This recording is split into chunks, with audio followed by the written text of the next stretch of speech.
Hi, it's Stephanie. In part one, I showed you how this photo gallery operated.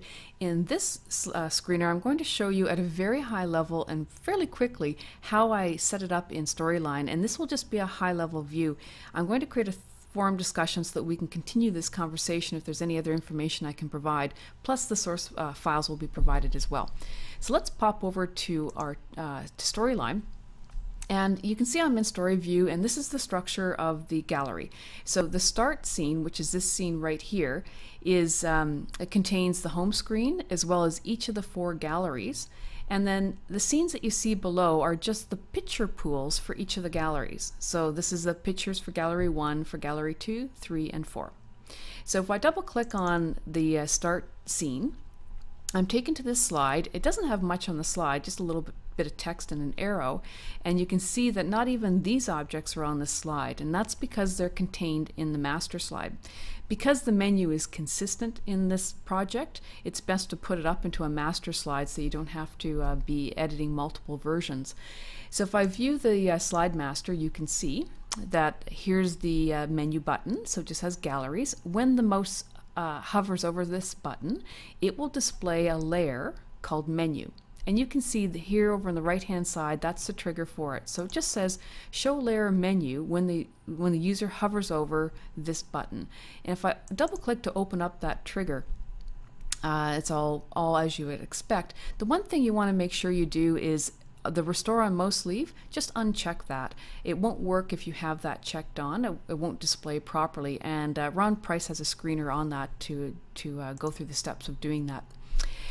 In any event, if you go over to the menu layer, so when you roll over the galleries button, then you see the menu choices and they animate in. There's hover states on each of these choices, and each choice when clicked will jump to the particular gallery scene, the one of the 4 different gallery scenes. The trick here to make this work so that when you mouse off the menu is that, and the menu disappears, is because there's a hidden transparent box here. So it's just transparent, it's not really hidden, it's just transparent, hidden to the eye. And when the mouse moves on top of it, then it hides this layer. In effect, it makes this menu go away. So the minute the mouse comes over to this side of the slide, then the menu layer disappears and we're back to just this. So it creates the effect or the illusion that a menu is appearing and disappearing as your mouse is moving around.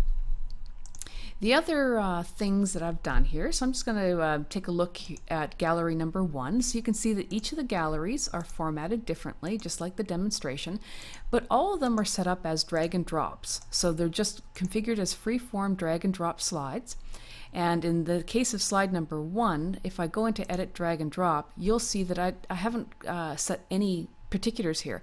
There are no correct drop targets, there are no controls for the drag states, and there is no feedback nor result slide. So I've kind of turned all of that off, so it's completely a free form slide so you can drag the objects around.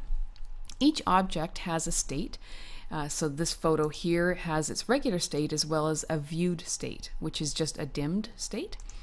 And then each object also has some other object triggers. So when you double click on the object, it changes the state to be viewed, which dims it, and then it also displays its corresponding picture from the picture pool in a light box. Now, the reason why you have to double click is because it's a drag and drop. So it interprets a single click as a drag motion. So you need to do the double click if you actually want to be able to drag them, and then subsequently double click to view them. Excuse me, losing my voice. Gallery number 2 is also a drag and drop.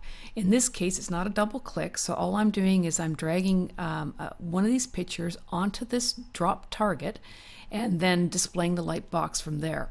If I edit the drag and drop, you can see that again, all this is set up as it's just enabling dragging and dropping, but not doing any scoring or any control of that at all.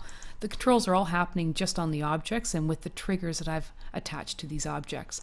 And the same goes for all the other galleries. So that's kind of the idea at a high level. I know it's really quick, but we can have a continued discussion, and hopefully you'll find this helpful. Thanks.